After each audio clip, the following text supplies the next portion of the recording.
She doesn't really want to be number one. This is a chapter from the book The Way of the Superior Man by David Dida. Fantastic book. And in this chapter, he talks about a common problem which a lot of guys make in their relationships, which I'll offer my 2 cents on shortly after I read you a quick snippet from this chapter. So it begins by, a woman sometimes seems to want to be the most important thing in her man's life. However, if she is the most important thing, then she feels her man has made her the number one priority and is not fully dedicated or directed to divine growth and service. She will feel her man's dependence on her for his happiness, and this will make her feel smothered by his neediness and clinging. A woman really wants her man to be totally dedicated to his highest purpose and also to love her fully. Although she would never admit it, she wants to feel that her man would be willing to sacrifice their relationship for the sake of his highest purpose. I carry on. Imagine that a man must go off to war. He hugs his woman goodbye. She's crying. "Please don't go," she begs. "You know that I must," he answers. They look each other deeply in the eyes. "You know that I love you," he says to her. "Yes, I know. And I also know you must go," she replies. And another gush of tears bursts from her heartbroken face.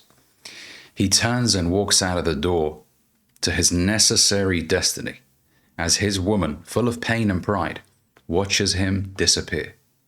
This exaggeratedly dramatic scene captures a profound energetic principle. Although your woman seems to want to be the most important thing in your life, she actually can trust and love you more if she is not. A man's highest purpose is his priority, not his intimacy. Your woman knows this. Deep inside, she really wants it to be this way. The woman in the scene above would actually feel strange if her man suddenly said, "I've changed my mind. You are more important to me than the freedom of mankind. You are the most important thing in my life, and I don't care if my service to humanity is needed elsewhere, so I'm staying here with you." Even though part of her would feel glad, a deeper part of her would feel deflated, emptied, let down. And yet, as her man leaves the door to accomplish his mission, she cries, wishing he didn't have to go. But he does have to go, and she knows it. If a woman has become the point of your life, you are lost. You have a gift to give, a purpose to fulfill, a deep heart impulse that moves you. If you have lost touch with this impulse, then you will begin to feel ambiguous in your life. You will make decisions because you have to, but they won't be guided by a deeper sense of purpose. You may take on your woman's purposes because they are stronger than yours. You may adapt your need for direction to externally regulated purposes, becoming a cogwheel company man or a dead-ended husband and parent without leaving yourself open to your own greatest vision. Be careful to not substitute default responsibilities for true purpose. I'll stop right there, but this is one of those chapters, gentlemen, that goes over, as I mentioned in the beginning, a very common problem, which I've made myself early on in my life when it pertained to being with a woman, right? It sounds romantic to make her the focal point. The Disney fairy tale. She's everything to me. And of course, as men, we deeply love our woman. We want her to be the happiest woman in the world. We want to see her smiling. We want to see that childlike innocence protected, nourished. But that can't come at the expense of our ultimate purpose in life.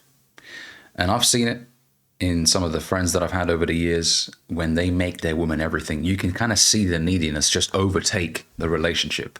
And the woman's turned off. She's like, "What's wrong with this guy? Everything is about me." In the beginning, it's cute. It's romantic. And women will often deceive you, not consciously, not out of the evil of their own heart, but they will say things like, "I want a man that's obsessed with me." And so a lot of guys think, "Oh, okay, well, I guess I should just text her every hour of the day and call her and see her every day." And as a consequence of them showing up this way, slowly she starts to withdraw.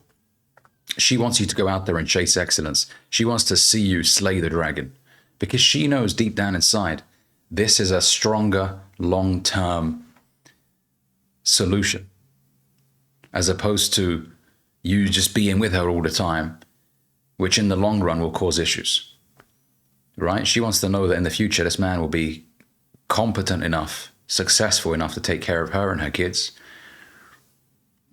And a man that's always 24/7 next to her loses sight of his purpose is not going to instill that confidence in her. Right? So look, this is not a chapter that discourages you from being with your woman, taking her out to nice places. This is a reminder for you to not lose sight of your ultimate purpose, of your leadership as a man. You don't give a baby everything they want, because what happens to the baby? It gets spoiled, right? Now, I'm not saying that women are babies, but what I am saying is that anything that is extremely abundant loses value. And when you are always next to her and you don't have anything else to do, you lose value in her eyes. When she sees you out there on Zoom meetings, building your business, speaking to potential clients, when you say, honey, I got to leave the town this week, I got to go and meet some clients, even though in the moment she misses you, she really wants to hold on to you, baby, don't go. She respects you. She really does. And when you come back, she's all over you. This is my man, he's building something for us. He's not always, oh, honey, what do you want to do today? Where do you want to go? That guy. Even if he's attractive, by the way. Some of you guys might say, well, if he's attractive enough, Ali, she wouldn't mind that. Trust me.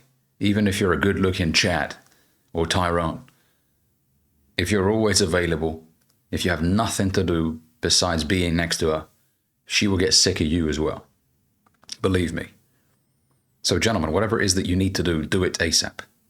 Sink your teeth into something. Look, people often ask me the question of, Ali, how do I identify my purpose?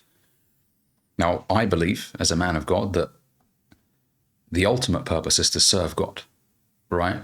But in this life, when I refer to purpose, I'm referring to your life's mission. What is your life's mission? What are you put onto the earth to do?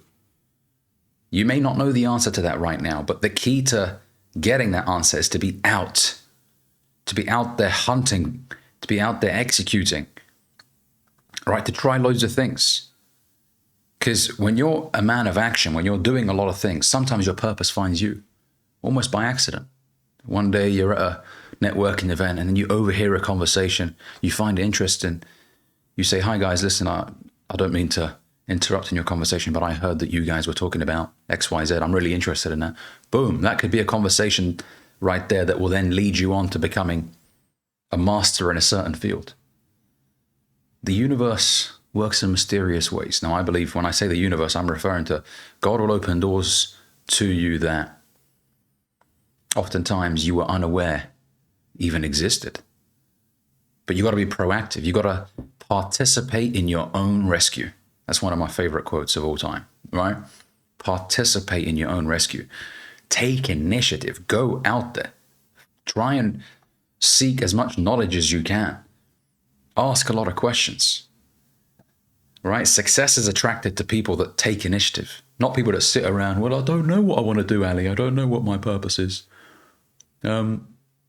What do you think I should do? I get that question all the time. Ali, what business model do you think I should do? I don't know, because I don't know you. I don't know what you're into. I don't know what you've done in the past. I don't know, where your skill sets are. Ultimately, the dream position to be in is to pursue your gift. Your gift, as Steve Harvey once put it, is the thing that you do the best with the least amount of effort. And that will be something that you will experience potentially later on in your life, in your late 20s, early 30s. You'll find yourself doing something and it's second nature to you. And you're like, man, I'm good at this shit. People compliment you on it. They're like, man, the way you just spoke in front of the room, man, you just commanded, respect, and your charisma was really something that, people will start saying things. Man, when I saw you out there fixing this, whatever, I could just see a master, someone who truly mastered his craft. Your gift is the thing you do the best with the least amount of effort. You got to be out there. You cannot sit around. Even if you don't have a job right now, even if you're still confused about the long-term direction of your life, go out there. Get out the house. Move. Because staying still will frustrate you. It really will. And yes, your woman may give you comfort in the meantime. She may kiss you on the forehead and make you a sandwich.